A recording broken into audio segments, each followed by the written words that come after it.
आज जो हम लोग टॉपिक डिस्कशन करने जा रहे हैं उस टॉपिक का नाम है speed larger than the correct speed. इससे पहले जो हम लोग प्लेलिस्ट बनाए थे वो था बैंकिंग ऑफ रोड। वहां पे हम लोगों ने एक फार्मूला पढ़ा था V naught equal to root under R J tan theta.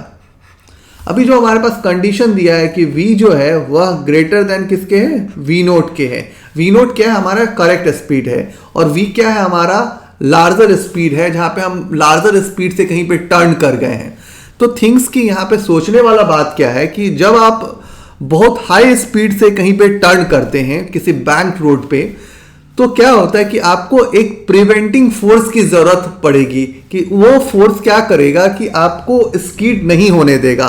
और वहां पे ये फोर्स जो है वह फोर्स कौन सा है, फ्रिक्शनल फोर्स। क्योंकि बैंकिंग रोड में आपने क्या पढ़ा था, नॉर्मल के कंपोनेंट के बारे में पढ़ा था। नॉर्मल के कंपोनेंट को आपने स्प्लिट कर लिया था दो पार्ट्स में, एक हॉरिजॉन्टल कंपोनेंट था, एक वर्टिकल कंपोनेंट था। तो अभी सबसे पहला कंडीशंस तो मैथमेटिकली मेरे को पता है कि V greater than V note है, और V नोट आपका करेक्ट स्पीड है, और करेक्ट स्पीड का जो मैथमेटिकल फार्मूला है वो आपको पता है कि root under R J tan theta है। ठीक है, थिंग्स की हम एक बार मैनुअली इस डायग्राम को बनाते हैं।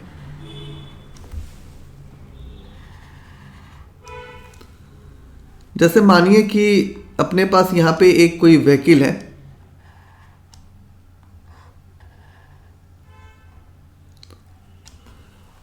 तो इस व्हीकल का जो बैंकिंग में हम लोग यूज किए थे कंपोनेंट, उसमें एक एक्स्ट्रा फोर्स आपको यहाँ पे दिखेगा, वो फ्रिक्शनल फोर्स। और फ्रिक्शनल फोर्स यहाँ पे ऐसे वर्क करेगा कि वो स्किड को ना होने दे, वहां प्रिवेंटिंग में वो काम करेगा।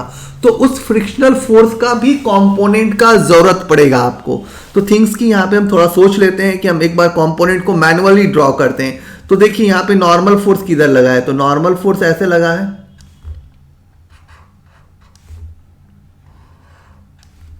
ये एंगल हमें पता है कि ये नॉर्मल फोर्स है। तो ये एंगल यदि हमारा थीटा है, ये एंगल हमारा क्या है, थीटा है। तो इस नॉर्मल का एक कंपोनेंट क्या होगा, तो एक कंपोनेंट होगा n cos थीटा, और दूसरा कंपोनेंट क्या होगा, n sin थीटा। आप इसको क्लियरली यहां पे भी विजुलाइज कर सकते हैं, क्योंकि एक कंपोनेंट आप देख रहे होंगे कि एक कंपोनेंट इस n का एक कंपोनेंट क्या बन रहा है, तो n cos थीटा, और दूसरा कंपोनेंट क्या बन रहा है, sin थीटा। ठीक है, थिंग्स की फ्रिक्शन कहां लगेगा, तो फ्रिक्शन लगेगा इनवर्ड की तरफ। तो फ्रिक्शन लग रहा है यहां पे, ये व्हील पे फ्रिक्शन लगेगा, और ये फ्रिक्शन लग रहा है अंदर की तरफ। ठीक है, तो इस फ्रिक्शन का भी मुझे कंपोनेंट ड्रॉ करना चाहिए। तो थिंग्स की हम एक बार ऐसे समझते हैं इस फिगर को कि नॉर्मली ये ऐसे है, और इस फिगर को हम थोड़ा रिकंस्ट्रक्ट कर लेते हैं। रिकंस्ट्रक्ट करने में थोड़ा हेल्पफुल रहेगा हमारे लिए। तो अभी हम क्या करते हैं, सबसे पहले कि मेरे को पता है कि नॉर्मल फोर्स जो है वो ऐसे लग रहा है,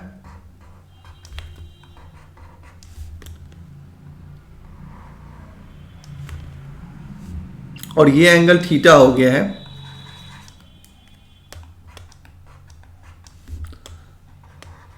तो ये क्या हो जाएगा, n cos थीटा,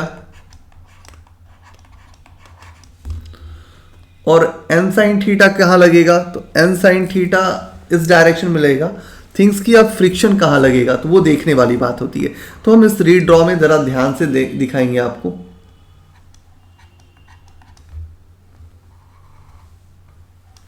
जो फ्रिक्शन लगेगा वो यहां लगेगा, और ये एंगल बन जाएगा हमारा थीटा। ठीक है ना, और ये हमारा क्या है, तो ये जो डॉट लाइन दिखा रही है ये मेरा रोड का सरफेस है।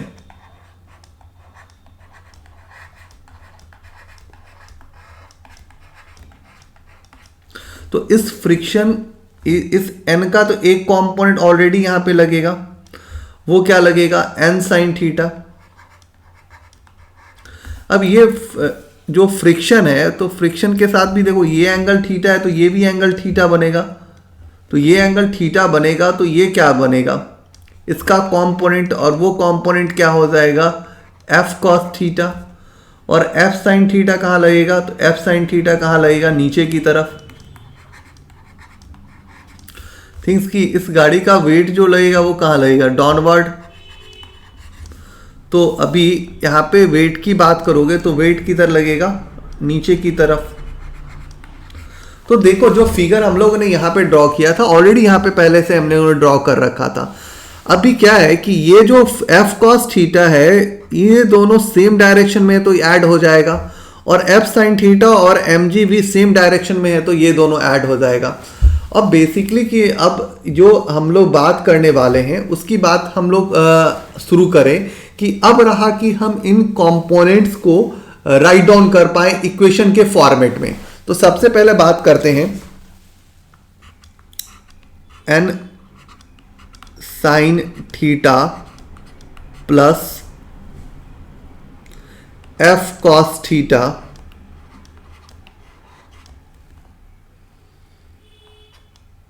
Equal to M V square by R. और एज्यूम कर लीजिए कि ये मेरा फर्स्ट इक्वेशन है, ठीक है। और यहां पे फ्रिक्शन बड़ा इंपॉर्टेंट रोल में कि आपके स्कीडिंग को वो मदद करेगा कि आप स्कीड ना करें, आप स्कीड ना करें उसमें प्रिवेंटिंग रोल में रहेगा। तो इस फ्रिक्शन का थोड़ा इंपॉर्टेंट है यहां पे, ठीक है। थिंक कि अब हम वर्टिकल इक्विलिब्रियम पे बात कर लेते हैं। तो वर्टिकल इक्विलिब्रियम क्या हो जाएगा, तो N cos theta, N cos theta है। अब यहां पे देखो कि ये चीजेस क्या होगा, दोनों ऐड होगा। अब ये दोनों यदि ऐड होगा तो N cos theta equal to क्या हो जाएगा, M G plus F sine theta.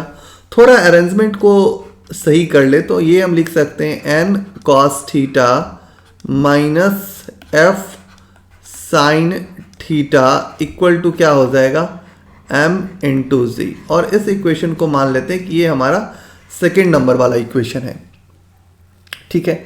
अब देखना क्या है कि मेरे को जो फ्रिक्शन के नॉलेजेस हैं, तो फ्रिक्शन बराबर मेरे को पढ़ाया गया है कि F बराबर क्या होता है, म्यू इंटू एन। और यहाँ पे जो फ्रिक्शन लगेगा वो स्टैटिक लगेगा, वो बट वो स्टैटिक फ्रिक्शन यहाँ पे सबसे मैक्सिमम वैल्यूज वाला होगा। तो ये चीज़ें थोड़ा सा आप याद रखिए, ठीक है। अब रहा कि आपके पास जो रेडियल एक्सेलरेशन होता है, तो रेडियल एक्सेलरेशन किधर की तरफ होता है, टुवार्ड द सेंटर। इसका मतलब रेडियल एक्सेलरेशन भी टुवार्ड द सेंटर होगा। और रेडियल एक्सेलरेशन के फार्मूलाज आपको पता है कि क्या होता है, वी स्क्वायर बाई आर होता है। इसीलिए यहाँ पे आप जो सेंट्रीपिटल फोर्स की बात कर रहे हो M V square by R कर रहे हो। तो ठीक है, इतने चीजें तो हम लोग विजुलाइज कर सकते थे डायग्राम के साथ। अब रहा कि हमको फ्रिक्शन जो है एफ उसकी वैल्यू को डेबिट कर दिया जाए। फ्रिक्शन का वैल्यू क्या हो रहा है, तो म्यू इंटू एन हो रहा है। तो इक्वेशन बाइसेस में थोड़ा वर्क अराउंड हम लोग काम कर लेते हैं। सबसे पहले क्या करते हैं कि इसको डिवाइड कर देते हैं इक्वेशन 1 और 2 में। तो 1 डिवाइड बाई 2 कर देते हैं तो क्या हो जाएगा, N sine theta plus F cos theta equal to M V square by R. और इधर क्या लिखा जाएगा, N cos theta minus F sine theta equal to M into G, ठीक है।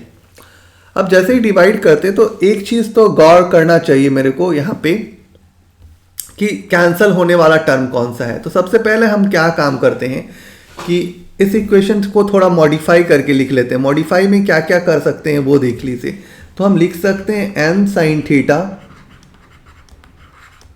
यहाँ पे जो फ्रिक्शन का वैल्यू है वहां पे फ्रिक्शन का वैल्यू सब्स्टिट्यूट कर देते हैं, mu into N into cos theta equal to क्या हो जाएगा, M V square by are.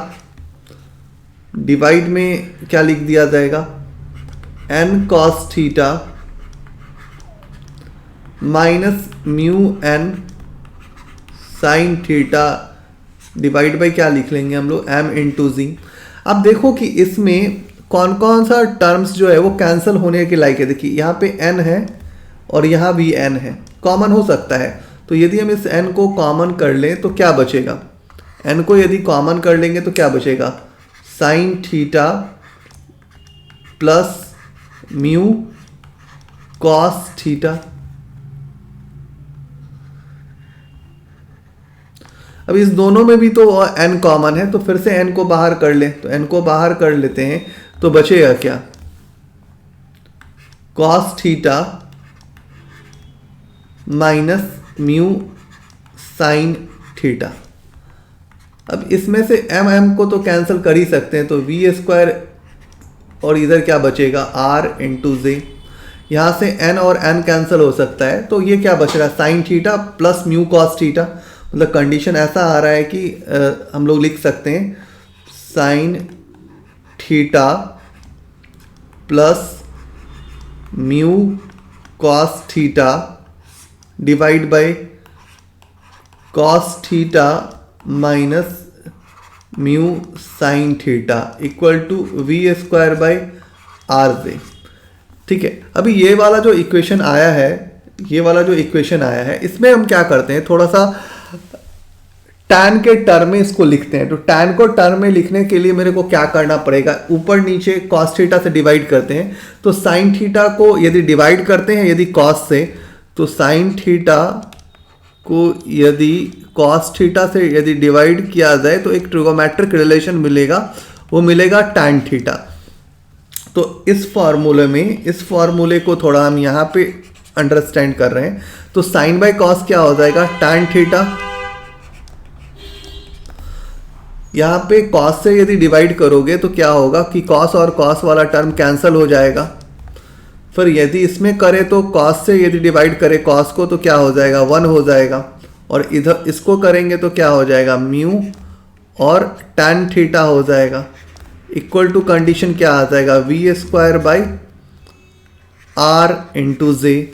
ठीक है, यदि आपको वी मैक्स चाहिए, मतलब मैक्सिमम स्पीड था, तो वी मैक्स ही चाहिए आपको। वी मैक्स इक्वल टू क्या होगा, रूट अंडर आर इंटू जे, और इधर क्या हो जाएगा, tan थीटा प्लस म्यू, और नीचे क्या हो जाएगा, 1 minus mu into tan theta. तो एक मैथमेटिकल कंडीशन आ गया मुझे वी मैक्सिमम का, और ये एक इंपॉर्टेंट फार्मूला हो गया। ये तब आप यूज करिएगा जब आपका speed larger than the design speed से हो। ठीक है, इसमें जो बेसिकली एक नया चीज एप्लीकेशन हुआ, बैंकिंग का सारा एप्लीकेशन यूज हुआ, बट एक चीज जो नया आया वो क्या आया, तो इसमें फ्रिक्शनल फोर्स के कंपोनेंट को आपको रिजॉल्व करना पड़ा। और इस फ्रिक्शनल को रिजॉल्व किए तो क्या क्या आया, एक एफ कॉस थीटा आया और दूसरा क्या आया, एफ साइन थीटा। अब उन दोनों को आप रिजॉल्व किए हैं तो आप देखिए कि कौन सा चीजें किसको बैलेंस कर रहा है। तो एन कॉस थीटा का जो कंडीशन है वो इक्विलिब्रियम में है, तो इसको पूरे सिस्टम को बैलेंस करेगा। दूसरा है कि किस कंडीशन पे सेंट्रीपिटल फोर्स की नीड पड़ेगी, तो इन दोनों कंडीशन एन साइन थीटा और एफ कॉस थीटा वो किसके बराबर हो जाएगा, तो वो हो जाएगा आपके सेंट्रीपिटल फोर्स के बराबर हो जाएगा। तो ये फंडामेंटल कंडीशंस को यदि आप अप्लाई कर पा रहे हो और एक बार फ्रिक्शन के लॉजिक को समझ लेते हो कि फ्रिक्शन की क्या जरूरत है, तो आप क्या कर सकते हो, इसको मैथमेटिकली डील कर सकते हो। और जो मैथमेटिकली हमने डील किया उसको एक बार राइट डाउन कर लो अपने कॉपी में। तो it is a 2 basics concept. तो आज के लिए थैंक यू।